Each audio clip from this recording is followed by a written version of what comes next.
우리에게 주신 하나님의 말씀은 출애굽기 32장 7절에서 14절까지의 말씀입니다. 여호와께서 모세에게 이르시되 너는 내려가라. 내가 애굽 땅에서 인도해 낸 내 백성이 부패하였도다. 그들이 내가 그들에게 명령한 길을 속히 떠나 자기를 위하여 송아지를 부어 만들고 그것을 예배하며 그것에게 제물을 드리며 말하기를 이스라엘아, 이는 너희를 애굽 땅에서 인도하여 낸 너희 신이라 하였도다. 여호와께서 또 모세에게 이르시되 내가 이 백성을 보니 목이 뻣뻣한 백성이로다. 그런즉 내가 하는 대로 두라. 내가 그들에게 진노하여 그들을 진멸하고 너를 큰 나라가 되게 하리라. 모세가 그의 하나님 여호와께 구하여 이르되 여호와여, 어찌하여 그 큰 권능과 강한 손으로 애굽 땅에서 인도해 내신 주의 백성에게 진노하시나이까? 어찌하여 애굽 사람들이 이르기를 여호와가 자기의 백성을 산에서 죽이고 지면에서 진멸하려는 악한 의도로 인도해 내었다고 말하게 하시려 하나이까? 주의 맹렬한 노를 그치시고 뜻을 돌이키사 주의 백성에게 이 화를 내리지 마옵소서. 주의 종 아브라함과 이삭과 이스라엘을 기억하소서. 주께서 그들을 위하여 주를 가리켜 맹세하여 이르시기를 내가 너희의 자손을 하늘의 별처럼 많게 하고 내가 허락한 이 온 땅을 너희의 자손에게 주어 영원한 기업이 되게 하리라 하셨나이다. 여호와께서 뜻을 돌이키사 말씀하신 화를 그 백성에게 내리지 아니하시니라. 아멘. 이스라엘 백성들에게 출애굽 후 광야 40년 생활은 참으로 특별한 의미를 가지고 있습니다. 그들에게 광야 생활은 오직 전적인 하나님의 은혜로 출애굽하여 가나안 땅으로 들어가는 여정이었습니다. 그런데 안타깝게도 이스라엘 백성들은 하나님의 은혜를 누리는 그 시간에도 여전히 옛사람의 모습에서 벗어나지 못하고 종의 속성으로 하나님께 배반하는 모습을 보입니다. 오늘 말씀은 바로 이와 같은 이스라엘의 계약 위반과 배반의 상황에 분노하신 하나님께서 이스라엘을 징계하시려고 하실 때 하나님의 분노를 돌이키려는 모세의 간절한 모습을 기록하고 있습니다. 모세는 하나님의 부르심을 받아서 시내산에 오릅니다. 그리고 그곳에서 하나님의 계약, 말씀을 받고 있었습니다. 그리고 백성들은 모세를 기다리고 있었던 것이지요. 그런데 한동안 모세가 나타나지 않자 백성들은 처음에는 모세를 걱정하다가 그 다음에는 자신들의 형편과 상황만을 걱정하기 시작합니다. 즉 이제 지도자인 모세가 이대로 돌아오지 않는다면 자신들에게 다가올 일들에 대하여 참으로 두려움을 가지고 위기의식에 빠진 것입니다. 이런 모습을 보면 결국 이스라엘 백성들은 여전히 하나님의 백성이라고 하는 자신들의 정체성을 온전히 가지지 못하고 단순히 바로를 대체하여서 모세를 의지하였던 것을 봅니다. 단지 사람이 바뀌었을 뿐입니다. 안타까운 일입니다. 이제 백성들은 모세의 부재가 길어지자 마침내 아론을 부추겨서 악한 일을 꾀합니다. 그것이 바로 자신들을 인도할 신을 만들어 달라라고 하는 것이었습니다. 어리석은 일이지요. 여러분, 자신들이 만든 신이 참 신이겠습니까? 그런데 사람이 스스로 이 신이라고 하는 형상을 만들어 놓고 자신이 만든 신을 향하여서 섬기는 어리석은 일을 그렇게 행하였다는 것입니다. 그리고 이 일에 대하여 아론이 꾸짖지 아니하고 오히려 백성들을 따르게 된 것이지요. 아론은 백성들에게 금부치를 모아오라라고 합니다. 그리고 그것으로 당시 풍요의 신, 다산의 신, 물질의 신으로 여겨지는 송아지상을 만듭니다. 그리고 백성들은 송아지상 앞에 제단을 쌓고 예배를 드립니다. 송아지를 하나님의 형상이라고 주장하면서 예배를 드렸던 것이지요. 여러분, 그것은 예배가 아닙니다. 자신들의 욕망을 투영해서 만든 송아지가 어떻게 하나님이 될 수 있겠습니까? 그런데 탐욕과 욕망의 조급함을 이기지 못하고 송아지 신상을 만든 것입니다.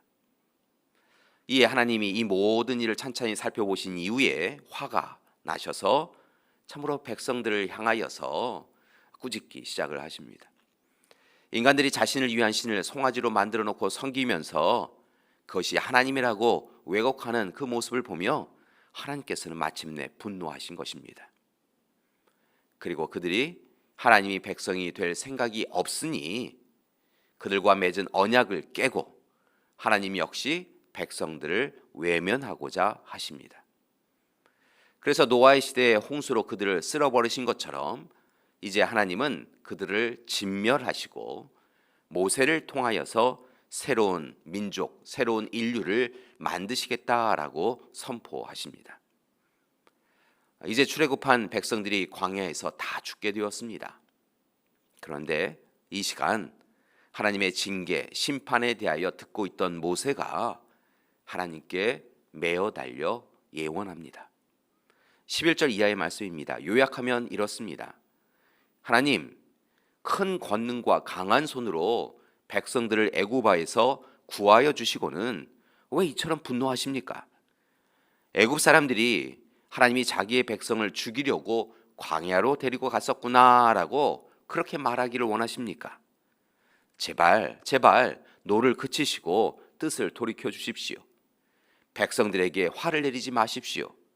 그리고 이것 하나 기억해 주십시오. 바로 하나님께서 아브라함과 이삭과 이스라엘과 맺은 약속을 기억해 주십시오. 우리에게 자손과 땅의 축복을 주신다고 하시지 않으셨습니까? 그러니 이 시간 백성들을 진멸하신다라고 하는 것은 하나님도 계약을 위반하는 것입니다. 그러니 제발 다시 한번 생각해 주십시오. 이와 같은 모세의 지혜로운 간청은 마침내 하나님의 마음을 돌이킵니다. 그래서 하나님은 14절 말씀에 보면 뜻을 돌이키셔서 말씀하신 화를 백성에게 내리지 않으십니다. 참 감사한 일이면서 한편으로는 참 놀라운 일이기도 합니다. 여러분, 하나님이 사람의 말을 들으시다니요. 사람의 이야기를 듣고 창조자 하나님께서 자신의 뜻, 의지를 바꾸시다니요. 여러분, 이것은 다른 신에게는 보이지 않는 것입니다. 따라서 이 말씀을 통하여 우리는 하나님이 백성과 맺은 사랑의 약속에 참으로 약하신 분이시다라고 하는 것을 깨닫게 됩니다. 즉 하나님은 진노의 하나님, 화와 분노의 하나님이 아니시고 오히려 백성들을 위하여 자신의 뜻을 주저함 없이 돌이키시는 마음이 약한 사랑과 자비의 하나님이시라는 것입니다. 따라서 이제 우리는 우리를 자신보다 더 사랑하시는 하나님의 은혜를 잊지 말고 늘 깨어서 하나님의 뜻에 합당한 삶을 살아가야 할 것입니다. 그리고 이제는 더 이상 헛된 우상을 만들지도 섬겨서도 안 됩니다.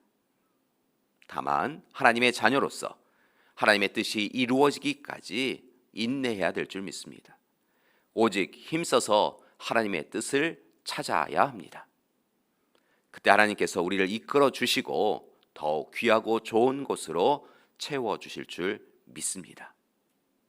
오늘도 하나님을 만나시고 하나님의 사랑의 음성을 들으시고 하나님과 기쁨으로 동행하시는 귀한 하루 되시기를 간절히 기도드립니다. 함께 기도하시겠습니다. 사랑의 하나님, 오늘 이 시간 모세를 기다리지 못하고 송아지 우상을 만들었던 이스라엘 백성들의 어리석은 모습을 보았습니다. 백성들의 어리석은 모습을 보며 하나님께서 그들을 진멸하시기로 작정하셨을 때 모세가 하나님이 하나님 되어주시기를 간절히 청하며 기도함을 통하여 또한 백성들을 구하는 모습도 보았습니다. 하나님, 오늘 우리의 삶의 자리를 들여다봅니다. 우리의 삶은 어디에 서 있습니까? 바라고 나옵기는 하나님 곁에 하나님을 바라보며 하나님과 동행하는 우리 되게 하여 주시옵소서. 온갖 헛된 우상을 버리고 하나님이 우리의 하나님이심을 고백하며 하나님 뜻대로 살아가게 하여 주시옵소서.